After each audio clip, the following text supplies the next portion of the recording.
അവൻ്റെ phone number വന്നിട്ട് collect ചെയ്തിട്ടുണ്ട്. OSINT അല്ലെങ്കിൽ ഓപ്പൺ സോഴ്സ് ഇൻ്റലിജൻസ്. അപ്പോൾ നമ്മളിന്ന് പരിചയപ്പെടാൻ പോകുന്ന ഒരു OSINT ടൂളാണ്. അപ്പോൾ എന്താണ് ഈ OSINT അല്ലെങ്കിൽ ഓപ്പൺ സോഴ്സ് ഇൻ്റലിജൻസ്? വളരെ എളുപ്പത്തിൽ പറഞ്ഞാൽ ഇത്രയേ ഉള്ളൂ കാര്യം. നമുക്ക് ഈ പബ്ലിക്കായിട്ട് ആക്സസ് ചെയ്യാവുന്ന ഡേറ്റകൾ, ഇൻ്റർനെറ്റിൽ അല്ലെങ്കിൽ വേറെ എവിടെയെങ്കിലും ഒക്കെ ഉള്ള ഡേറ്റാസ്, മാക്സിമം നമുക്ക് പബ്ലിക്കായിട്ട് ആക്സസിബിൾ ആയ ഡേറ്റാസ് കളക്ട് ചെയ്യുന്നതിനെയാണ് നമ്മൾ ഓപ്പൺ സോഴ്സ് ഇൻ്റലിജൻസും കൊണ്ട് ഉദ്ദേശിക്കുന്നത്. അപ്പം ഇങ്ങനെ ഡേറ്റ കളക്ട് ചെയ്യാനായിട്ട് ഉപയോഗിക്കുന്ന പ്രോഗ്രാംസ് അല്ലെങ്കിൽ ടൂൾസിനെ വിളിക്കുന്ന പേരാണ് OSINT ടൂൾ. നമ്മൾ ഇന്ന് പരിചയപ്പെടുന്ന ഒരു ടൂളാണ് OsIntgram. ഇത് ഉപയോഗിച്ച് നമുക്ക് ഇൻസ്റ്റാഗ്രാമിലുള്ള ഒരു യൂസർ അക്കൗണ്ടിലെ മാക്സിമം പബ്ലിക്കായിട്ട് ആക്സസിബിൾ ആയ ഡേറ്റ നമുക്ക് കളക്ട് ചെയ്യാൻ പറ്റും. അപ്പോൾ നമുക്ക് നോക്കാം ഇതെങ്ങനെയാണ് ഇൻസ്റ്റാൾ ചെയ്യുന്നതെന്നുള്ളത്. അപ്പോൾ അതിന് മുമ്പായിട്ടൊരു കാര്യം, നിങ്ങൾക്കൊരു ഇൻസ്റ്റാഗ്രാമിലൊരു ഡമ്മി ഇൻസ്റ്റാഗ്രാം അക്കൗണ്ട് ഉണ്ടായിരിക്കണം. അതിപ്പോഴേ ഞാൻ പറയുകയാണ്, ഒരു ഡമ്മി ഇൻസ്റ്റാഗ്രാം അക്കൗണ്ട് അതിന് വേണ്ടി ഉണ്ടാക്കിയിരിക്കണം. ഓക്കെ, അപ്പോൾ ഞാനും ഇതിനു വേണ്ടി ഒരു ഡമ്മി ഇൻസ്റ്റാഗ്രാം അക്കൗണ്ട് ഉണ്ടാക്കിയിട്ടുണ്ട്. ഇതിന് ടാർഗറ്റായിട്ട് എൻ്റെ ഒരു കൂട്ടുകാരൻ്റെ ഒരു ഇൻസ്റ്റാഗ്രാം അക്കൗണ്ടാണ് ഞാൻ സെലക്ട് ചെയ്യുന്നത്, ഒരു ഫോട്ടോഗ്രാഫി എന്ന് പറഞ്ഞുകൊണ്ട്. അപ്പോൾ ഞാൻ അവനോട് പറഞ്ഞു, എടാ ഞാൻ നിൻ്റെ അക്കൗണ്ട് ഹാക്ക് ചെയ്യുന്നതിനെ പറ്റി ഞാൻ ഇന്നൊരു വീഡിയോ ഇടും. അപ്പോൾ അവൻ പേടിച്ചു, ഞാൻ അവൻ്റെ അക്കൗണ്ട് എന്തിനാണ് ഞാൻ ഹാക്ക് ചെയ്യുന്നത്, നിനക്ക് വേറെ പണിയൊന്നുമില്ലേ എന്നായിരുന്നു ഒരു ചോദ്യം. അപ്പം നമ്മൾ ഇപ്പം അവിടെ ചെന്ന് നോക്കാം, വെബ്സൈറ്റിൽ ചെന്ന് പോയി കഴിഞ്ഞാൽ നമുക്ക് കാര്യമായ ഇൻഫർമേഷൻ ഒന്നും അവിടെ കാണിച്ചിട്ടല്ല അല്ലേ. അപ്പോൾ നമുക്ക് നോക്കാം എങ്ങനെയാണ് ഈ ഒരു പ്രോഗ്രാം വെച്ച് നമുക്ക് ഇൻഫർമേഷൻ കളക്ട് ചെയ്യുന്നതെന്നുള്ളത്. ഓക്കെ, അപ്പം താഴെ ലിങ്ക് ഞാൻ കൊടുത്തിട്ടുണ്ട്, ലിങ്കിൽ ചെല്ലുക. അപ്പം നമുക്കവിടെ URL ഉണ്ട്, നമുക്ക് ഈ URL കോപ്പി ചെയ്യണം. അപ്പം അതിന് മുമ്പായിട്ട് നമുക്കൊരു പ്രോഗ്രാം വേണം, അതിൻ്റെ പേരാണ് ഗിറ്റ്. അപ്പോൾ നമുക്ക് ആദ്യം അത് ഇൻസ്റ്റാൾ ചെയ്യാം. ഗിറ്റ് ഇൻസ്റ്റാൾ ചെയ്യാൻ വളരെ എളുപ്പമാണ്. sudo apt install git എന്നിട്ട് എൻ്റർ കൊടുക്കുക. പാസ്വേഡ് ടൈപ്പ് ചെയ്യാം.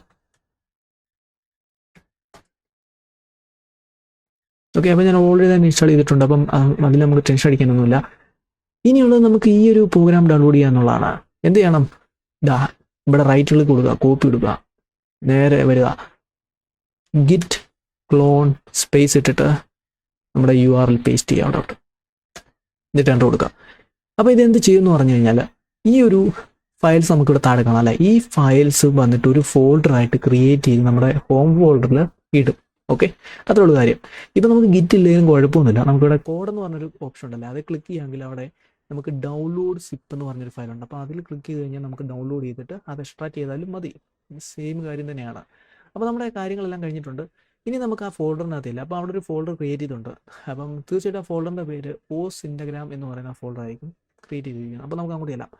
അപ്പം എടുക്കുക CD, അതായത് ചേഞ്ച് ഡയറക്ടറി അല്ലെങ്കിൽ ചേഞ്ച് ഫോൾഡർ എന്ന് വിളിക്കാം. അപ്പോൾ കുറച്ചുകൂടി അതിനെ പ്രൊഫഷണൽ ആക്കാനായിരിക്കും CD എന്ന് വിളിക്കുന്നത് അല്ലേ. CD OsIntgram. ഓക്കെ, ഇത്രേ ഉള്ളൂ. ഇനി നോക്കാം നമുക്ക് അതിനകത്ത് എന്തെല്ലാം ഫയൽസ് ഉണ്ടോ നോക്കാം. LS എന്ന് ടൈപ്പ് ചെയ്യാം. അപ്പം ലിസ്റ്റ് എന്നാണ് അതിൻ്റെ അർത്ഥം, അതായത് അതിനകത്തുള്ള ഫയൽസ് എല്ലാം ഒന്ന് ലിസ്റ്റ് ചെയ്യുന്നതാണ്. ഓക്കെ, ഇനി നമ്മുടെ ഈ ഒരു പ്രോഗ്രാം റൺ ചെയ്യാനായിട്ട് നമുക്ക് അഡീഷണൽ ആയിട്ട് കുറച്ച് ഫയൽസ് കൂടി ഇൻസ്റ്റാൾ ചെയ്യേണ്ടതുണ്ട്. അപ്പോൾ അവിടെ requirements.txt എന്ന് പറഞ്ഞിട്ടൊരു ഫയൽ എടുപ്പുണ്ട്. അപ്പോൾ അതിനകത്ത് അഡീഷണൽ ആയിട്ട് കുറച്ച് കാര്യങ്ങൾ പറഞ്ഞിട്ടുണ്ട്. അപ്പോൾ ആ ഒരു ഫയൽസ് നമ്മുടെ കമ്പ്യൂട്ടറിനകത്ത് ഉണ്ടെങ്കിൽ മാത്രമേ നമ്മുടെ പ്രോഗ്രാം റൺ ചെയ്യത്തുള്ളൂ. അപ്പോൾ അതിന് നമുക്ക് പിപ്പ് എന്ന് പറയുന്നൊരു പ്രോഗ്രാം വേണം. അപ്പം നമുക്ക് നോക്കാം എങ്ങനെയാണ് പിപ്പ് ഇൻസ്റ്റാൾ ചെയ്യുന്നത്. വളരെ എളുപ്പമാണ്. sudo apt install python 3 -pip. Okay, അപ്പോൾ ഞാൻ ഓൾറെഡി ഇൻസ്റ്റാൾ ചെയ്തിട്ടുണ്ട്. ഇപ്പോൾ ഇവിടെ പറഞ്ഞിരിക്കുന്നത് അപ്ഗ്രേഡ് ചെയ്യുന്നതാണ്. അതായത് ഞാൻ ഓൾറെഡി ഇൻസ്റ്റാൾ ചെയ്തിട്ടുണ്ട്, അതൊന്ന് അപ്ഗ്രേഡ് ചെയ്യാനാണ് പറഞ്ഞിരിക്കുന്നത്. അപ്പം നമുക്ക് വൈ കൊടുക്കാം, എൻ്റർ കൊടുക്കാം. അപ്പോൾ അത് ഡൗൺലോഡ് ചെയ്ത് അത് ഇൻസ്റ്റാൾ ചെയ്യുന്നതായിരിക്കും. കുറച്ച് നേരം വെയിറ്റ് ചെയ്യാം, നമ്മുടെ ഇൻ്റർനെറ്റ് സ്പീഡ് അനുസരിച്ച്. ഇപ്പോൾ എൻ്റെ BSNL ആണ്. അപ്പോൾ BSNL കുറച്ച് സ്പീഡ് കുറവാണ്, പല സമയത്തും റേഞ്ച് ഒന്നും കിട്ടാൻ വരാറുണ്ട്. ഓക്കെ, ഇനി നമുക്ക് അതിനകത്ത് ആ requirements.txt എന്ന് പറയുന്ന ഫയലിനകത്തുള്ള എന്തെല്ലാം ഉണ്ടോ അതൊക്കെ ഇൻസ്റ്റാൾ ചെയ്യാം. അപ്പോൾ നമുക്കിത് ക്ലിയർ ചെയ്യാം അല്ലേ, ഇച്ചിരി വൃത്തി വരും. അപ്പോൾ എന്നിട്ട് ടൈപ്പ് ചെയ്യാം, sudo ടൈപ്പ് ചെയ്യാം, അല്ലെങ്കിൽ എനിക്കൊന്നും sudoയുടെ ആവശ്യം വരുന്നില്ലെന്ന് തോന്നുന്നു. pip3 install -r requirements.txt. Spelling കറക്റ്റാണെന്ന് തോന്നുന്നു. ഓക്കെ, അപ്പം requirements.txt എന്ന് പറയുന്ന അതിനകത്തുള്ള എന്തെല്ലാം ഉണ്ടോ അതിപ്പോൾ നമുക്ക് ഡൗൺലോഡ് ചെയ്ത് ഇൻസ്റ്റാൾ ആകുന്നതായിരിക്കും.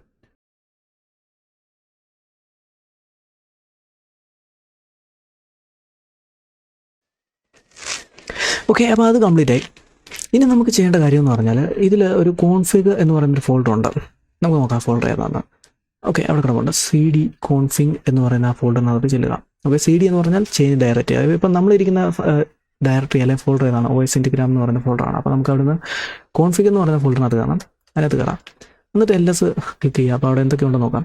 ഇതിനകത്ത് credentials.ini എന്ന് കൊടുത്തിട്ടുണ്ട്, പിന്നെ settings.json എന്ന് പറഞ്ഞുകൊണ്ട് കൊടുത്തിട്ടുണ്ട്. അപ്പോൾ credentials നമുക്ക് അതിനകത്താണ് എഡിറ്റ് ചെയ്യേണ്ടത്. അതിനകത്ത് എന്ത് ചെയ്യണമെന്ന് പറഞ്ഞാൽ നമ്മുടെ ഡമ്മി ഇൻസ്റ്റാഗ്രാം അക്കൗണ്ടിൻ്റെ ഡീറ്റെയിൽസ് അതിനകത്ത് കൊടുക്കണം. എന്തൊക്കെയാണ്? യൂസർ നെയിമും പാസ്വേഡുമാണ്. അത് ഓപ്പൺ ആണ്. അപ്പോൾ അതുകൊണ്ടാണ് ഞാൻ നേരത്തെ പറഞ്ഞത് നിങ്ങളുടെ പാസ്വേഡ് അതായത് ഡമ്മി അക്കൗണ്ട് ഉണ്ടാക്കണം. അതായത് ഇവിടെ പാസ്വേഡ് നമുക്ക് ഓപ്പൺ ആയിട്ടാണ് അവിടെ ഇടേണ്ടത്. ഓക്കെ, അപ്പോൾ നമുക്ക് നോക്കാം എങ്ങനെയാണുള്ളത്. അപ്പോൾ വളരെ എളുപ്പമാണ്. നാനോ ക്ലിക്ക് ചെയ്യുക, ടൈപ്പ് ചെയ്യുക, നാനോ ടൈപ്പ് ചെയ്താൽ എന്നിട്ട് CREDTIALINI. ഓക്കെ, എന്നിട്ട് എൻ്റർ കൊടുക്കുക. ഇവിടെ നമുക്ക് യൂസർ നെയിം കൊടുത്തിട്ടുണ്ട്, പാസ്വേഡ് കൊടുത്തിട്ടുണ്ട്. അപ്പോൾ നമുക്ക് നോക്കാം യൂസർ നെയിം. ഞാൻ ഇതിന് ഡമ്മി അക്കൗണ്ട് ഉണ്ടാക്കിയതാണ്, ആക്സിയം മാട്രിക്സ് എന്ന് പറഞ്ഞിട്ടൊരു അക്കൗണ്ട്. ശേഷം പാസ്വേഡാണ്. പാസ്വേഡ് ഞാൻ എന്ത് ചെയ്യുമെന്ന് പറഞ്ഞാൽ ഇപ്പോഴത്തേക്ക് ഞാൻ നിങ്ങളെ കാണിക്കാൻ വേണ്ടി പാസ്വേഡ് ടൈപ്പ് ചെയ്ത് തരാം. ഇങ്ങനെയാണ് പാസ്വേഡ് ടൈപ്പ് ചെയ്ത് ഇടുന്നത്. ഓക്കെ, പാസ്വേഡ് ഓപ്പൺ ആയിരിക്കും. അതായത് വേറൊരാൾക്ക് ഇത് കിട്ടിക്കഴിഞ്ഞാൽ ഓപ്പൺ ആയിട്ട് വായിക്കാൻ പറ്റും എന്നുള്ളതാണ് സത്യം. ഇങ്ങനെ ഇട്ടെങ്കിലേ അത് വർക്ക് ചെയ്യത്തുള്ളൂ. അതുകൊണ്ട് എന്ത് ചെയ്യണം? ഒരു ഡമ്മി യൂസർ അക്കൗണ്ട് ഉണ്ടാക്കിയിടുക. ഓക്കെ, അപ്പം എന്നിട്ട് എന്ത് ചെയ്യണം? സേവ് കൊടുക്കണം. സേവ് ചെയ്യാൻ വളരെ എളുപ്പമാണ്. കൺട്രോൾ ക്ലിക്ക് ചെയ്യുക, എന്നിട്ട് പ്രസ് ചെയ്യാം. അപ്പം ഫയൽ നെയിം ടു റൈറ്റ് എന്ന് പറഞ്ഞുകൊണ്ട് എഴുതിയിട്ടുണ്ട്. credentials.ini എന്ന് പറഞ്ഞു കൊടുത്തിട്ടുണ്ടല്ലേ, റൈറ്റ് കൊടുക്കാം. അപ്പോൾ അത് റൈറ്റ് ആവുന്നതായിരിക്കും. പിന്നെ ഒരു കാര്യം, ഇതല്ല എൻ്റെ പാസ്വേഡ്. എൻ്റെ പാസ്വേഡ് വേറെയാണ്. ഞാൻ പകരം ചെയ്യുന്നതാണെന്ന് പറഞ്ഞാൽ ഇപ്പം ഞാൻ സ്ക്രീൻ റെക്കോർഡിങ് സ്റ്റോപ്പ് ചെയ്യും. എന്നിട്ട് ഞാൻ അവിടെ പാസ്വേഡ് ടൈപ്പ് ചെയ്ത് തരും. ടൈപ്പ് ചെയ്ത ശേഷം സ്ക്രീൻ റെക്കോർഡിങ് പിന്നെ സ്റ്റാർട്ട് ചെയ്യും. ഓക്കെ, അപ്പോൾ നമുക്ക് ആ കാര്യത്തിലേക്ക് കിടക്കാം. ഓക്കെ, അപ്പം പാസ്വേഡ് ടൈപ്പ് ചെയ്ത് കഴിഞ്ഞാൽ നമുക്ക് നേരത്തെ ഇരുന്ന ഫോൾഡറിൽ വരണമല്ലോ, OsIntgram എന്ന് പറഞ്ഞ ഫോൾഡറിൽ വരണം. അതിനെന്ത് ചെയ്യണം? CD ഡോട്ട് 2 ഡബിൾ ഡോട്ട് ഇട്ട് കഴിഞ്ഞാൽ നമുക്ക് അങ്ങോട്ട് കയറാവുന്നേ ഉള്ളൂ. ഓക്കെ, അപ്പോഴാണ് വേറൊരു കാര്യം ഞാൻ ശ്രദ്ധിച്ചത്. ഈ ഒരു പ്രോഗ്രാം ഉപയോഗിക്കുമ്പം ഇടയ്ക്കിടയ്ക്ക് എന്തോ എറർ മെസ്സേജ് വരാറുണ്ട്. അപ്പോൾ ഞാൻ ഇൻ്റർനെറ്റിൽ സെർച്ച് ചെയ്തു. അപ്പോൾ അതിന് പരിഹാരമായിട്ട് അവർ പറഞ്ഞത് നമ്മൾ CD ചെല്ലുക, കോൺഫിഗിനകത്ത് കയറുക, എന്നിട്ട് അവിടെ settings.json എന്ന് പറഞ്ഞുകൊണ്ട് കൊടുത്തിട്ടില്ലേ, അതിനകത്ത് മാറ്റം വരുത്തണം.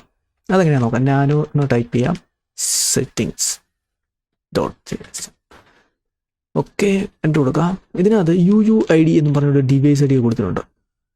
അപ്പം ഇത് കളയാമെന്നാണ് പറഞ്ഞത്. അപ്പോൾ ഇത് കളഞ്ഞെങ്കിൽ അത് വർക്ക് ചെയ്യത്തുള്ളൂ എന്ന് പറഞ്ഞു. ഓക്കെ, അപ്പം ഞാൻ എന്ത് ചെയ്തു? ഇതെല്ലാം റിമൂവ് ചെയ്യാൻ പോകണം. ഇതല്ല, നിങ്ങൾക്ക് വേണമെങ്കിൽ Gedit ഉപയോഗിക്കാം. ഞാനോ വേണ്ടിയിട്ട് അവിടെ Gedit എന്ന് ടൈപ്പ് ചെയ്താൽ മതി. ഓക്കെ, അപ്പോൾ ഞാനും എപ്പോഴും ഉപയോഗിക്കുന്നുണ്ടാകണം, ഞാനോ പെട്ടെന്ന് എടുത്തോളൂ. ഓക്കെ, അപ്പം ഡിലീറ്റ് ചെയ്ത് കഴിഞ്ഞാൽ നമുക്ക് ഈ ബ്രാക്കറ്റ്സ് ഉണ്ട്, ബ്രാക്കറ്റ്സ് ഇട്ട് വെക്കുക. ബ്രാക്കറ്റ്സ് കളയല്ല, കണ്ടല്ലേ, ക്ലോസിങ് ബ്രാക്കറ്റും സ്റ്റാർട്ടിങ് ബ്രാക്കറ്റും ഇടുക. എന്നിട്ട് എന്ത് ചെയ്യണം? കൺട്രോൾ പ്രസ് ചെയ്യുക. കൺട്രോൾ ക്ലിക്ക് ചെയ്തുകൊണ്ട് പ്രസ് ചെയ്യുക. എന്നിട്ട് ഫയൽ നെയിം ടു റൈറ്റ് എന്ന് പറഞ്ഞൊരു എഴുതി കാണിക്കും, എൻ്റർ കൊടുക്കുക. കൺട്രോൾ X ക്ലിക്ക് ചെയ്യുക. അപ്പോൾ അത് എക്സിറ്റ് ആവുന്നതായിരിക്കും. ഇനി നമുക്ക് നേരെ എല്ലാം CD ഡോട്ട്. അപ്പം നമ്മുടെ എല്ലാ പരിപാടിയും റെഡി ആയിരിക്കുകയാണ്. ഇനി എന്തോ ചെയ്യണമെന്ന് പറഞ്ഞാൽ നമുക്ക് ആ ഫയൽ റൺ ചെയ്യാൻ മതി. ഏത് ഫയലാണ് നമുക്ക് നോക്കാം. ഇതിൽ LS എന്ന് കൊടുത്തു കഴിഞ്ഞാൽ അവിടെ main.py എന്ന് പറഞ്ഞുകൊണ്ടൊരു ഫയലുണ്ട്. ഈ ഫയൽ ഒരു പൈത്തൺ ഫയലാണ്. ഓക്കെ, അപ്പോൾ ഇതാണ് നമുക്ക് റൺ ചെയ്യേണ്ടത്. അപ്പോൾ നമുക്ക് എങ്ങനെ റൺ ചെയ്യുന്നത് നോക്കാം. നമുക്ക് ടൈപ്പ് ചെയ്യാം Python3 സ്പേസ് ചെയ്തിട്ട് main.py. ഇത് ടൈപ്പ് ചെയ്തിട്ട് കഴിഞ്ഞിട്ട് ഇതിൻ്റെ അഡീഷണൽ ആയിട്ട് ഓപ്ഷൻസ് ഉണ്ടായിരിക്കും. അപ്പോൾ ഈ ഓപ്ഷൻ ടൈപ്പ് ചെയ്യാനാണ്. അപ്പം ഇവിടെ നമുക്ക് എന്താണ്, ഏത് അക്കൗണ്ടാണോ നമ്മൾ ഇൻഫർമേഷൻ കളക്ട് ചെയ്യാൻ പോകുന്നത് ആ അക്കൗണ്ടിൻ്റെ ഇൻഫർമേഷൻ ആണ് ഇവിടെ, അല്ലെങ്കിൽ അതിൻ്റെ യൂസർ നെയിമാണ് നമ്മളിവിടെ കൊടുക്കേണ്ടത്. ഇപ്പം ഞാൻ എൻ്റെ ടാർഗറ്റായിട്ട് ഉപയോഗിക്കുന്ന എൻ്റെ തന്നെ അക്കൗണ്ടാണ്, ആക്സിയം ഗ്രാഫ് എന്ന് പറയുന്ന അക്കൗണ്ടാണ്. അപ്പോൾ നമുക്ക് നോക്കാം, AXIOMCRAFPH. അപ്പം ഇത്ര ഉള്ളു കാര്യം. എന്നിട്ട് എൻ്റർ കൊടുക്കാം. എന്നിട്ട് വെയിറ്റ് ചെയ്യുക. അപ്പോൾ അത് ലോഗിൻ ആകുന്നതായിരിക്കും. ഓർക്ക് ആ പാസ്വേഡ് കറക്റ്റ് ടൈപ്പ് ചെയ്തെങ്കിൽ മാത്രമേ അത് വർക്ക് ചെയ്യത്തുള്ളൂ. അല്ലെങ്കിൽ നിങ്ങൾക്ക് ഇറർ മെസ്സേജ് ഒക്കെ വരും. ഇറർ മെസ്സേജ് വന്നു കഴിഞ്ഞാൽ തീർച്ചയായിട്ടും പോയി ഒന്നും കൂടി പാസ്വേഡ് നല്ല കറക്റ്റ് ആണോ എന്ന് നോക്കാം. ഇപ്പോൾ ടാർഗറ്റ് എന്ന് പറഞ്ഞിട്ട് ആക്സിയം ഗ്രാഫ് എന്ന് കൊടുത്തിട്ടുണ്ടല്ലേ. ഇനി ഇവിടെ നമുക്ക് കുറേ കാര്യങ്ങളൊക്കെ പറഞ്ഞിട്ടുണ്ട്. ഇവിടെ type list to show all allowed commands എന്ന് പറഞ്ഞു കൊടുത്തിട്ടുണ്ട്. അപ്പോൾ നമുക്ക് നോക്കാം എന്തൊക്കെ കമാൻഡ്സ് ആണ് നമുക്ക് അവൈലബിൾ ആയിട്ടുള്ളത് നോക്കാം. LIST ലിസ്റ്റ് എന്ന് കൊടുത്തു. നമുക്കിനി നോക്കാം. നമുക്ക് ഈ വിൻഡോയുടെ ആവശ്യം ഇനിയില്ല. നമ്മുടെ ശ്രദ്ധ വെറുതെ അങ്ങോട്ട് തിരിക്കുകയാണല്ലേ. ഇവിടെ നമുക്ക് കുറേ കാര്യങ്ങൾ കൊടുത്തിട്ടുണ്ട്. ഫയൽ എനാബിൾ ഡിസബിൾ ഔട്ട്പുട്ടിനെ അങ്ങനെയൊക്കെ പറഞ്ഞ് കുറേ കാര്യങ്ങൾ കൊടുത്തിട്ടുണ്ട്. അഡ്രസ് കാഷ് എന്ന് പറഞ്ഞ് കൊടുത്തിട്ടുണ്ട്. ഫോളോവേഴ്സ്, അതായത് ടാർഗറ്റിൻ്റെ ഫോളോവേഴ്സ് കിട്ടാനെന്ന് പറഞ്ഞ് കൊടുത്തിട്ടുണ്ട്. കമാൻഡ്സ് കൊടുക്കാൻ, ടോട്ടൽ കമാൻഡ്സ് എത്രയാണെന്നുള്ളതാണ് കണക്ക് കൂടാനുണ്ട്. പിന്നെ എഫേഴ്സ് മെയിൽ എന്ന് പറഞ്ഞിട്ടുണ്ട്. അതായത് ഫോളോവേഴ്സിൻ്റെ മെയിൽ അഡ്രസ്സ് കണ്ടുപിടിക്കാനുണ്ട്. അല്ലെങ്കിൽ ടാർഗറ്റ് ആരെയാണോ ഫോളോ ചെയ്യുന്നത് അവരുടെ മെയിൽ അഡ്രസ്സ് കണ്ടുപിടിക്കാൻ എന്ന് പറഞ്ഞു കൊടുത്തിട്ടുണ്ട്. പിന്നെ ഫോളോവേഴ്സ് നമ്പേഴ്സ് എന്ന് പറഞ്ഞു കൊടുത്തിട്ടുണ്ട്. അതായത് നമ്മൾ ഇപ്പോഴത്തെ ടാർഗറ്റ് ഏതാണ്, എൻ്റെ അക്കൗണ്ടാണ് ആക്സിയം ഗ്രാഫ്, ഇതിനെ ഫോളോ ചെയ്യുന്നവരുടെ നമ്പർ കണ്ടുപിടിക്കാൻ എന്ന് പറഞ്ഞിട്ടുണ്ട്. അപ്പോൾ നമുക്ക് ഓരോന്നായിട്ട് റൺ ചെയ്ത് നമുക്ക് നോക്കാം എങ്ങനെയാണോ. ആദ്യം നമുക്ക് ഗെറ്റ് ടാർഗറ്റ് ഫോളോവേഴ്സ്, അത് നമുക്ക് നോക്കാം എന്താണ് ചെയ്യുന്നതെന്നുള്ളത്. ഫോളോവേഴ്സ്, അപ്പോൾ അത് കുറച്ച് നേരം എന്തോ സെർച്ച് ചെയ്യുന്നുണ്ട്. സെർച്ച് ചെയ്യട്ടെ. ഓക്കെ, അപ്പോൾ നമ്മുടെ ഫോളോവേഴ്സ് ലിസ്റ്റ് കാണിച്ചിട്ടുണ്ട്. അപ്പോൾ ആരൊക്കെയാണ് എന്നെ ഫോളോ ചെയ്യുന്നതെന്നും പറഞ്ഞുകൊണ്ട് അവരുടെ ആ ID സഹിതം നമുക്കിവിടെ ലിസ്റ്റ് വന്നിട്ടുണ്ട്. ഓക്കെ, ഇനിയുള്ളത് get users followed by target. അതായത് ആ ആക്ഷൻ ഗ്രാഫ് എന്ന് പറയുന്ന അക്കൗണ്ട് ആരെയൊക്കെ ഫോളോ ചെയ്യുന്നുണ്ട് അവരുടെ ലിസ്റ്റ് കാണിക്കേണ്ടതാണ്. അപ്പോൾ നമുക്ക് നോക്കാം ഫോളോയിങ്സ്. ഓക്കെ, അപ്പം ഏതൊക്കെ അക്കൗണ്ടുകൾ ഫോളോ ചെയ്യുന്നുള്ളതും ഇവിടെ നമുക്കിവിടെ കാണിച്ചിട്ടുണ്ടല്ലേ. ഇനി നമുക്ക് നോക്കാം വേറെ എന്തൊക്കെയാണ് കമാൻഡുകൾ എന്നുള്ളത്. ഇനി നമുക്ക് വരുന്നത് FOS ഇമെയിൽ എന്ന് പറഞ്ഞെടുത്തിട്ടുണ്ട്. അതായത് ഫോളോവേഴ്സ് ഇമെയിൽ, അതായത് ടാർഗറ്റിൻ്റെ ഫോളോവേഴ്സിൻ്റെ ഇമെയിൽ അഡ്രസ് കണ്ടുപിടിക്കാനാണ് FOS ഇമെയിൽ, അതായത് ഫോളോവേഴ്സ് ഇമെയിൽ ഷോർട്ട് കട്ടായിട്ട് കൊടുത്തിരിക്കുകയാണ്. അപ്പോൾ അവിടെ ഒരു ചോദ്യം ചോദിച്ചേക്കാണ്, do you want to get all emails, yes or no. No എന്ന് അടിച്ചു കഴിഞ്ഞാൽ എത്ര പേരുടെ എന്ന് ഒരു കൗണ്ട് ചോദിക്കുക, അതായത് എത്ര എണ്ണം എന്നാണ്. ഇപ്പോൾ നമുക്ക് വൈ അടിക്കാം, അപ്പോൾ നമുക്ക് എല്ലാവരുടെയും വേണമെന്നാണ്. നമുക്ക് നോക്കാം എത്ര പേരുടെ ഇൻഫർമേഷൻ നമുക്കത് കളക്ട് ചെയ്ത് തരുമെന്ന് നമുക്ക് നോക്കാം. സാധാരണ ഇതിന് കുറച്ച് സമയം എടുക്കാറുണ്ട്. ഓക്കെ, അപ്പം നമുക്ക് കുറച്ച് ഇൻഫർമേഷൻ കിട്ടിയിട്ടുണ്ട്. ഇതിൽ 2 പേരുടെ ഇൻഫർമേഷനാണ് നമുക്ക് ആ ഒരു ഈ പ്രോഗ്രാം OsIntgram എന്ന് പറയുന്ന പ്രോഗ്രാം നമുക്ക് അവൈലബിൾ ആക്കിയിട്ടുള്ളത്. ഒന്ന് ഫോട്ടോഗ്രാഫി എന്ന് പറയുന്ന ഒരു അക്കൗണ്ടാണ്, പിന്നെ റെഡിഷ് ബോയ് എന്ന് പറയുന്ന ഒരാളുടെ അക്കൗണ്ടാണ്. അപ്പം ഫോട്ടോഗ്രാഫിക്ക് അത് നമ്മൾ വന്നിട്ട് അവൻ്റെ ഇമെയിൽ അഡ്രസ് കറക്റ്റായിട്ട് കൊടുത്തിട്ടുണ്ട്. sibin122@gmail.com എന്നുള്ളതാണ് അവൻ്റെ കൊടുത്തിരിക്കുന്നത്. ഇനി നമുക്ക് നോക്കാം, ഇതിനകത്ത് വേറൊരു ഓപ്ഷൻ കൊടുത്തിരിക്കുന്നത് ഫോളോവേഴ്സ് നമ്പറാണ്. ഓക്കെ, ഇത് get phone number of target followers. അപ്പോൾ നമുക്ക് നോക്കാം നമ്പർ വർക്ക് ചെയ്യാമെന്ന് തോന്നുന്നു. നമ്മൾ ചെറുതായിട്ട് എന്താണ് ഇവിടെ റൈറ്റ് ക്ലിക്ക് കൊടുത്തു, കോപ്പി കൊടുത്തു, പേസ്റ്റ് ചെയ്തു, എൻ്റർ കൊടുത്തു. ഇത്രയുള്ള കാര്യം, വളരെ എളുപ്പമുള്ള കാര്യമാണ്. അപ്പം do you want get all phone numbers എന്ന് കൊടുത്തിട്ടുണ്ട്, വൈ എടുക്കുക, എൻ്റർ കൊടുക്കുക. അപ്പം അത് ഫോളോവേഴ്സിൻ്റെ ഫോൺ നമ്പർ കളക്ട് ചെയ്യാൻ നോക്കും. ഓക്കെ, ഇപ്പം ഇവിടെ നമുക്ക് 2 പേരുടെ ഫോൺ നമ്പർ വന്നിട്ടുണ്ട്. തീർച്ചയായിട്ടും ഒരു കാര്യമുണ്ട്, എനിക്ക് കമാൻഡ് ഒന്നും തെറ്റിപ്പോയി. അതായത് FOS നമ്പേഴ്സ് അടിച്ചു ഫോളോവേഴ്സ് നമ്പർ, അതായത് FOS നമ്പർ എന്താണ് സൂചിപ്പിക്കുന്നത് നമുക്ക് നോക്കാം. Get phone numbers of target followers. Okay, പക്ഷെ അതിലൊരു കാര്യമുണ്ട്, കാരണം മാർക്കോബൂസി എന്ന് പറയുന്ന ആളെ എന്നെ ഫോളോ ചെയ്യുന്നില്ല എന്നുള്ളതാണ് സത്യം. അവിടെ എനിക്ക് സത്യം പറഞ്ഞാൽ ചിരി വരുന്നുണ്ട്. അപ്പം നമുക്ക് നോക്കാം. അപ്പം എങ്ങനെയൊക്കെയോ പ്രോഗ്രാം ഡേറ്റ കളക്ട് ചെയ്തിട്ടുണ്ട്. അതിൽ അവൻ്റെ ഫോൺ നമ്പർ വന്നിട്ട് കളക്ട് ചെയ്തിട്ടുണ്ട്. ഇതാണ് അവൻ്റെ ഫോൺ നമ്പർ എന്ന് പറഞ്ഞാൽ കളക്ട് ചെയ്തിട്ടുണ്ട്. 45 തീരുന്ന ഒരു നമ്പറാണ്. പിന്നെ ബൂസി ബ്ലോഗ് എന്ന് പറയുന്ന ഒരു അക്കൗണ്ടിൻ്റെ നമ്പർ വന്നിട്ടുണ്ട്. അത് ശരിക്കും പറഞ്ഞാൽ അത് എന്നെ ഫോളോ ചെയ്യുന്നതല്ല, ഞാൻ അങ്ങോട്ട് ഫോളോ ചെയ്യുന്നതാണ്. അപ്പോൾ എനിക്ക് ഈ ആപ്പിൻ്റെ ഈ പ്രോഗ്രാമിൻ്റെ ഒരു പോരായ്മ സത്യം പറഞ്ഞാൽ എനിക്ക് മനസ്സിലാകുന്നതാണ്. ഓക്കെ, അപ്പം പിന്നുള്ളതാണ് get phone number of users followed by target എന്ന് പറഞ്ഞോട്ട്. അപ്പം നോക്കാം അതെന്താണെന്നുള്ളത് കോപ്പി ചെയ്യാം, പേസ്റ്റ് ചെയ്യാം. Do you want get all phone numbers, yes. Okay, നമുക്ക് 2 ഫോൺ നമ്പർ ഇട്ടിട്ടുണ്ട്. നമുക്ക് നോക്കാം എന്തൊക്കെയാണെന്നുള്ളത്. അപ്പം ഇവിടെ നമുക്ക് നമ്മുടെ ബൂസിയുടെ നമ്പർ തന്നെയാണ് ഇവിടെ കാണിച്ചിരിക്കുന്നത്. ഇവിടെ നമ്മുടെ ഫോട്ടോഗ്രാഫിയുടെ പുള്ളിക്കാരൻ്റെ നമ്പർ നമ്മൾ കാണിച്ചിട്ടുണ്ട്, 45 തീരുന്ന നമ്പറാണ്. അപ്പം ഇത്രേ ഉള്ളൂ കാര്യം. ഇനി എന്തൊക്കെ നമുക്ക് കിട്ടും നമുക്ക് നോക്കാം. ഉദാഹരണത്തിന് ഇൻഫോ, അതായത് ആക്ഷൻ ഗ്രാഫ് എന്ന് പറഞ്ഞ അക്കൗണ്ടിനെ പറ്റിയുള്ള ഒരു ചെറിയ ഇൻഫോ നമുക്കിപ്പോൾ കിട്ടും. അപ്പം പേര് വന്നിട്ട് കൊടുത്തിട്ടുണ്ട് ഫാനു. ഓക്കെ, അത് എൻ്റെ പേര് തന്നെയാണ്. പിന്നെ എന്തൊക്കെ ഞാൻ എഴുതിയിട്ടുണ്ട് ഇവിടെ കൊടുത്തിട്ടുണ്ട്. ഓക്കെ, അഡ്മിൻ ആരാണ്, ഞാൻ തന്നെയാണ് അഡ്മിന്.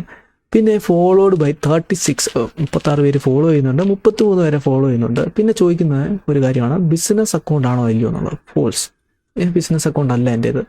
പിന്നുള്ളത് വെരിഫൈഡ് അക്കൗണ്ട് ആണോ, ഫോൾസ് എന്ന് കൊടുത്തിട്ടുണ്ട്. പിന്നെ HD പ്രൊഫൈൽ പിക്ക്, അതെന്താണ് നമുക്ക് നോക്കാം. നമുക്കൊരു ഫയർഫോക്സ് വിൻഡോ ഓപ്പൺ ചെയ്യാം, എന്നിട്ട് പേസ്റ്റ് ചെയ്യാം. അപ്പം അത് കൊള്ളാം അല്ലേ, ഒരു HD പ്രൊഫൈൽ പിക്ചറാണ്. നമുക്കിനി വേറെ കുറച്ച് കാര്യങ്ങൾ നോക്കാം. വേറെ എന്തൊക്കെ ഇനി കളക്ട് ചെയ്യാൻ പറ്റും, വേറെ എന്തൊക്കെയാണ് അതിനകത്ത് കൊടുത്തിട്ടുള്ളത്. ടാർഗറ്റ് ഇൻഫോ എന്ന് പറഞ്ഞ് കൊടുത്തിട്ടുണ്ട്. പിന്നെ ടോട്ടൽ ലൈക്സ് ഓഫ് ടാർഗറ്റ് നമുക്ക് നോക്കാം. എനിക്ക് എത്ര ലൈക്സ് കിട്ടുന്നുണ്ട് നോക്കാം. 119 ലൈക്ക്, 21 പോസ്റ്റിന് എല്ലാം കൂടി ചേർത്ത് 119 ലൈക്സ് കിട്ടുന്നുണ്ട്. പിന്നുള്ളത് എന്തൊക്കെ ഓപ്ഷൻസ് ആണ് നമുക്ക് നോക്കാം. മീഡിയ ടൈപ്പ് എന്ന് പറഞ്ഞു കൊടുത്തിട്ടുണ്ട്. നമുക്ക് നോക്കാം മീഡിയ ടൈപ്പ് എന്ന് പറയുന്നത് എന്താണ്. അപ്പം ഈ ഒരു ഗുണമെന്ന് പറഞ്ഞാൽ നമുക്ക് ഇൻസ്റ്റാഗ്രാം അക്കൗണ്ടിലൊന്നും കയറി ചെന്ന് നോക്കണ്ട. അപ്പം നോക്കി, വി ഫോണ്ട് 10 ഫോട്ടോസ് 11 വീഡിയോ, അതായത് 11 വീഡിയോസ് ഉണ്ട്, 10 ഫോട്ടോസ് ഉണ്ട്, അതായത് ഞാൻ പോസ്റ്റ് ചെയ്തതാണ്. ഓക്കെ, അപ്പോൾ ഇനി എന്തൊക്കെയാണ് അതിനകത്ത് കൊടുത്തിരിക്കുന്നത് നോക്കാം. Get description of target photos എന്ന് പറയാം. ഫോട്ടോ നോക്കാം എന്താണെന്നുള്ളത്. എൻ്റെ ഉദ്ദേശം വെച്ചാൽ ആ കമാൻഡ് വർക്ക് ചെയ്തില്ല, നമുക്ക് എറർ വന്നു. അപ്പോൾ ഇങ്ങനെ എറർ വരുമ്പോൾ എന്ത് ചെയ്യാൻ പറ്റും, തിരിച്ച് ലോഗിൻ കയറുക എന്നുള്ളതാണ് ചെയ്യാവുന്നത്. പക്ഷെ ഒരു കാര്യമുണ്ട്, ഇവിടെയാണ് ഞാൻ പറയുന്നത്. അതായത് ഇൻസ്റ്റാഗ്രാമിൽ നമ്മൾ ഈ ഒത്തിരി തവണ ലോഗിൻ ചെയ്ത് കഴിഞ്ഞാൽ നമ്മുടെ അക്കൗണ്ട് ലോക്ക് ആകാൻ സാധ്യതയുണ്ട്. അതെ, ഇൻസ്റ്റാഗ്രാം നമ്മുടെ അക്കൗണ്ട് ലോക്കായി. അതിനാണ് ഞാൻ പറഞ്ഞ ഒരു ഡമ്മി അക്കൗണ്ട് വേണം ഉപയോഗിക്കാൻ. അഥവാ ചിലപ്പോൾ നിങ്ങളുടെ ഇൻസ്റ്റാഗ്രാം ചിലപ്പോൾ നിങ്ങളുടെ അക്കൗണ്ട് തന്നെ ബാൻ ചെയ്തെന്നും വരാം, അല്ലെങ്കിൽ റിമൂവ് ചെയ്തെന്നും പറയാം. ഓക്കെ, അപ്പം എന്താണ് ചെയ്യേണ്ടത്? നമുക്ക് ഒന്നുകൂടി ആ കമൻറ്റ് റൺ ചെയ്യാം. നമുക്ക് നോക്കാം എന്താണ് കമൻറ്റ് റൺ ചെയ്യേണ്ടത്. Python 3 സ്പേസ് ഇട്ട് main.py ആക്സിഗ്രാഫ് എന്നിട്ട് കൊടുക്കാം. ഓക്കെ, നമുക്ക് ലിസ്റ്റ് നോക്കാം. അത് നമുക്കൊരു കമാൻഡ് റൺ ചെയ്തില്ല, ചിലപ്പോൾ അതിൻ്റെ പുതിയ അപ്ഡേറ്റ്സ് ഇനിയും വരുമ്പോൾ അത് ഫിക്സ് ചെയ്യുമായിരിക്കും പുള്ളിക്കാരൻ. Download targets photos in output folder. Okay, അപ്പം എൻ്റെ ഫോട്ടോസ് എല്ലാം ഡൗൺലോഡ് ചെയ്യാനാണ്. ഓക്കെ, പിന്നെയുള്ള ഡൗൺലോഡ് ടാർഗറ്റ്സ് പ്രൊഫൈൽ പിക്ചർ പിക്ക് എന്ന് പറഞ്ഞ് ടൈപ്പ് ചെയ്ത് കഴിഞ്ഞാൽ, പിന്നെ ടാർഗറ്റിൻ്റെ സ്റ്റോറീസ് ഉണ്ടെങ്കിൽ ഡൗൺലോഡ് ചെയ്യാൻ, അതായത് സ്റ്റോറീസ് ടൈപ്പ് ചെയ്ത് കഴിഞ്ഞാൽ ഡൗൺലോഡ് ചെയ്യണം. Get list of users tagged by target, അതായത് ഞാൻ ആരെയൊക്കെ ടാഗ് ചെയ്തിട്ടുണ്ടെന്നുള്ളത് ലിസ്റ്റ് കാണിക്കുന്നത്. നോക്കട്ടെ ആരെയൊക്കെ ഞാൻ ടാഗ് ചെയ്തിട്ടുണ്ടോ. ഞാൻ ആരെയും ടാഗ് ചെയ്തിട്ടില്ല. ഓക്കെ, അത് കാര്യമുണ്ടോ എന്ന് എനിക്ക് തോന്നുന്നു. പിന്നെ get list of user who command target photos, ആരൊക്കെ കമാൻഡ് ചെയ്തിട്ടുള്ളതാണ്. എനിക്ക് 1-2 പേര് കമൻറ്റ് ചെയ്തിട്ടുള്ളൂ, അതിൽ ചിന്തിക്കേണ്ട കാര്യമൊന്നുമില്ല. പിന്നുള്ളത് W ടാഗ്ഡ് എഴുതിയിട്ടുണ്ട്. Get A list of user who tagged target, അപ്പം ആരൊക്കെ എന്നെ ടാഗ് ചെയ്തിട്ടുണ്ടെന്ന് ചോദിക്കുകയാണ്. അപ്പോൾ നമുക്ക് നോക്കാം ആരൊക്കെയാണ് എന്നെ ടാഗ് ചെയ്തിട്ടുള്ളതെന്നുള്ളത്. ഓക്കെ, ആരും ടാഗ് ചെയ്തതായിട്ട് കാണിക്കുന്നില്ല. ഓക്കെ, സമ്മതിച്ചു. പിന്നുള്ളത് ഹാഷ് ടാഗ്സ് ആണ്, ഞാൻ എന്തെല്ലാം ഹാഷ് ടാഗ് ഉപയോഗിച്ചിട്ടുണ്ടെന്നുള്ളതാണ്. അപ്പം ഇങ്ങനെയുള്ള ഇൻഫർമേഷനൊക്കെ എന്ന് വെച്ച് കഴിഞ്ഞാൽ നമുക്ക് ബേസ് ചെയ്ത് നമുക്ക് മനസ്സിലാക്കാൻ പറ്റും ഒരാൾ എന്താണ് ചിന്തിക്കുന്നത്, അല്ലെങ്കിൽ എങ്ങനെയുള്ള ഫോട്ടോസാണ് ഇടുന്നത്, എങ്ങനെയുള്ള ഹാഷ് ടാഗ്സാണ് ഉപയോഗിക്കുന്നത്, അത് വെച്ചിട്ട് എന്ത് ടൈപ്പ് പോസ്റ്റ് ആയിരിക്കും ഇടാൻ സാധ്യതയുള്ളത് എന്നൊക്കെ നമുക്ക് ബേസിക്കായിട്ട് നമുക്ക് ചിന്തിക്കാൻ പറ്റും. ഓക്കെ, അപ്പോൾ ഞാൻ ബേസിക്കായിട്ട് അവിടെ ഡ്രോയിങ്ങുമായിട്ട് ബന്ധപ്പെട്ട് കുറച്ച് ഫോട്ടോസൊക്കെ അപ്ലോഡ് ചെയ്തിട്ടുണ്ട്. ഈ അടുത്ത കാലത്ത് കുറച്ച് വിഷ്വൽ എഫക്റ്റുമായിട്ട് ബന്ധപ്പെട്ട് ചെറിയ വീഡിയോസൊക്കെ ഇട്ടിട്ടുണ്ട്. അപ്പം നമ്മൾ ബേസിക്കലായിട്ട് നമ്മൾ എന്തൊക്കെയാണ് ഉപയോഗിച്ചിട്ടുള്ളത് അവിടെ കാണിച്ചിട്ടുണ്ട്. ഹാഷ് ടാഗ്സ് എന്തൊക്കെയാണ് കാണിച്ചിട്ടുണ്ട്. ഓക്കെ, അപ്പം അത്രയേ ഉള്ളൂ കാര്യങ്ങൾ. പിന്നുള്ള ക്യാപ്ഷൻസ് ആണ്, ഞാൻ എന്തൊക്കെ ക്യാപ്ഷൻസ് കൊടുത്തിട്ടുണ്ടെന്നാണ്. ഓക്കെ, ഇപ്പം നമ്മുടെ ടാർഗറ്റ് എന്ന് പറയുന്നത് ആക്സിഗ്രാഫ് എന്ന് പറയുന്ന അക്കൗണ്ടാണ്. അപ്പോൾ നമുക്ക് ഈ ടാർഗറ്റ് വേണമെങ്കിൽ ചേഞ്ച് ചെയ്യാൻ പറ്റും. അത് എന്ത് വേണം, ടാർഗറ്റ് എന്ന് ടൈപ്പ് ചെയ്യുക. ഓക്കെ, നമ്മുടെ പുതിയ ടാർഗറ്റ് എന്ന് പറയുന്നത് P4 ഫോട്ടോഗ്രാഫി എന്ന് പറയുന്ന അക്കൗണ്ടാണ്. അപ്പം അതിൻ്റെ യൂസർ നെയിം നമുക്ക് അങ്ങോട്ട് ടൈപ്പ് ചെയ്യാം. ടൈപ്പ് ചെയ്തിട്ട് എൻ്റർ കൊടുത്തു കഴിഞ്ഞാൽ നമ്മുടെ ടാർഗറ്റ് ആക്സിഗ്രാഫിൽ നിന്ന് മാറി P4 ഫോട്ടോഗ്രാഫിയിലേക്ക് മാറും. ഓക്കെ, അപ്പോൾ നമ്മുടെ ടാർഗറ്റ് അവനായി. ഇനി നമുക്ക് ഇൻഫോ എന്നെടുക്കാം. നമ്മൾ ഇപ്പോൾ അവൻ്റെ ഫോളോവേഴ്സിൻ്റെ ലിസ്റ്റോ അല്ലെങ്കിൽ നമ്പേഴ്സോ നമ്മൾ കളക്ട് ചെയ്യാൻ പോകുന്നില്ല. ഓക്കെ, നമുക്ക് കുറച്ച് ഇൻഫർമേഷൻ കിട്ടുന്നുണ്ട്. ഇമെയിൽ അഡ്രസ്സ് ബിസിനസ് അക്കൗണ്ട് ആണോ എന്ന് ചോദിച്ചിട്ടുണ്ട്. ട്രൂ, ഇമെയിൽ അഡ്രസ്സ് അവിടെ കൊടുത്തിട്ടുണ്ട്. ഞാൻ അവിടെ കിടക്കുന്നു. പിന്നെ HD പ്രൊഫൈൽ ഡൗൺലോഡ് ചെയ്യാമെന്ന് പറഞ്ഞു കൊടുത്തിട്ടുണ്ട്. പിന്നെ കോൺടാക്റ്റ് ഫോൺ നമ്പർ കൊടുത്തിട്ടുണ്ട്. ഓക്കെ, അപ്പം ഒരു കാര്യം മനസ്സിലാക്കുക, ഇതൊരു ഹാക്കിംഗ് ടൂളൊന്നും അല്ല. അങ്ങനെ ആരുടെ ഇൻസ്റ്റാഗ്രാം അക്കൗണ്ടൊന്നും ഹാക്ക് ചെയ്യാൻ പറ്റത്തില്ല. എങ്കിലും നമുക്ക് കുറേ ഇൻഫർമേഷൻ കളക്ട് ചെയ്യാൻ പറ്റും, കുറച്ചുകൂടി എളുപ്പമാക്കി മാറ്റും ഇൻഫർമേഷൻ കളക്ടിങ്. ഇങ്ങനെയുള്ള ടൂൾസ്, OSINT ടൂൾസ് ഉപയോഗിച്ച് വരുന്നതെന്ന് പറഞ്ഞാൽ ബേസായിട്ടാണ്, ഹാക്കിങ്ങിന് ഒരു ബേസായിട്ടാണ് ഇത് ഉപയോഗിച്ച് വരുന്നത്. ബേസ് എന്ന് പറഞ്ഞു കഴിഞ്ഞാൽ അതിൻ്റെ ഒരു അടിസ്ഥാനമായിട്ട് നമ്മൾ കുറേ ഇൻഫർമേഷൻ കളക്ട് ചെയ്യും. അതനുസരിച്ച് അത് വെച്ചിട്ട് ഹാക്ക് ചെയ്യാനായാലും അല്ലെങ്കിൽ സുരക്ഷാ വീഴ്ചകൾ കണ്ടുപിടിക്കാനും പറ്റും, അല്ലെങ്കിൽ ക്രൈമുകളൊക്കെ സോൾവ് ചെയ്യാനൊക്കെ കഴിയുമെന്നാണ് ഞാൻ കരുതുന്നത്. അപ്പോൾ ഇങ്ങനെ ഒത്തിരി കാര്യങ്ങൾ ഇങ്ങനെയുള്ള ഇൻഫർമേഷൻ ഡാറ്റ കളക്ട് ചെയ്യുന്ന വഴി സാധിക്കും. മാത്രമല്ല ഇത് ബിസിനസ് കാര്യത്തിനും വേണമെങ്കിൽ ഇത് ഉപയോഗിക്കാൻ പറ്റും. അപ്പം അങ്ങനെ ഒത്തിരി കാര്യങ്ങൾക്ക് ഇങ്ങനെയുള്ള OSINT ടൂൾസ് ഉപയോഗിച്ച് വരുന്നുണ്ട്. ഓക്കെ, അതോടൊപ്പം തന്നെ ആരും പാനിക്കേണ്ട കാര്യമില്ല. ആരുടെയും ഫോൺ നമ്പറോ ഇമെയിൽ അഡ്രസ്സോ ഒന്നും അങ്ങനെയൊന്നും ഇതെടുക്കത്തില്ല. പബ്ലിക്കായിട്ട് അവൈലബിൾ ആയിട്ടുള്ള, നമ്മൾ നേരത്തെ കണ്ട കോൺടാക്ട് നമ്പറോ ഇമെയിൽ അഡ്രസ്സോ എന്ന് പറഞ്ഞാൽ പബ്ലിക്കായിട്ട് അത് അവൈലബിൾ ആണ്, പബ്ലിക്കായിട്ട് അവിടെ കൊടുത്തിട്ടുണ്ടായിരിക്കും. അങ്ങനെയുള്ള നമ്പറും ഇമെയിലും ഒക്കെയാണ് ഇത് എടുത്തുകൊണ്ട് വന്നിരിക്കുന്നത്. അല്ലാതെ ഒരിക്കലും പ്രൈവറ്റായിട്ട് നമ്മൾ കൊടുത്ത നമ്പർ, അതായത് നമ്മൾ നമ്പർ കൊടുത്ത് രജിസ്റ്റർ ചെയ്തേക്കുവാണ്, ഇൻസ്റ്റാഗ്രാം അക്കൗണ്ട് രജിസ്റ്റർ ചെയ്തേക്കാണ്, അങ്ങനെയുള്ള നമ്പറൊന്നും അല്ല എടുത്ത് കാണിക്കുന്നത്. കോൺടാക്ട് നമ്പർ, അതായത് പബ്ലിക്കായിട്ട് അവൈലബിൾ ആയിട്ടുള്ള നമ്പർ. ഓക്കെ, അപ്പോൾ നിങ്ങൾക്ക് എന്തെങ്കിലും സംശയമുണ്ടെങ്കിൽ തീർച്ചയായിട്ടും താഴെ കമൻറ്റ് ചെയ്യുക. അതിനോടൊപ്പം തന്നെ നിങ്ങൾ ഈ ചാനലിനകത്ത് പുതുതാണെങ്കിൽ തീർച്ചയായിട്ടും സബ്സ്ക്രൈബ് ചെയ്യുക. അതോടൊപ്പം തന്നെ നമ്മുടെ ചാനൽ വന്നിട്ട് ഏകദേശം 4240 സബ്സ്ക്രൈബേഴ്സ് ഉണ്ട്. അപ്പോൾ ആ സബ്സ്ക്രൈബ് ചെയ്ത എല്ലാ കൂട്ടുകാർക്കും നന്ദിയുണ്ട്. അപ്പം ഞാൻ വീണ്ടും വരാം വേറൊരു വീഡിയോ ആയിട്ട്.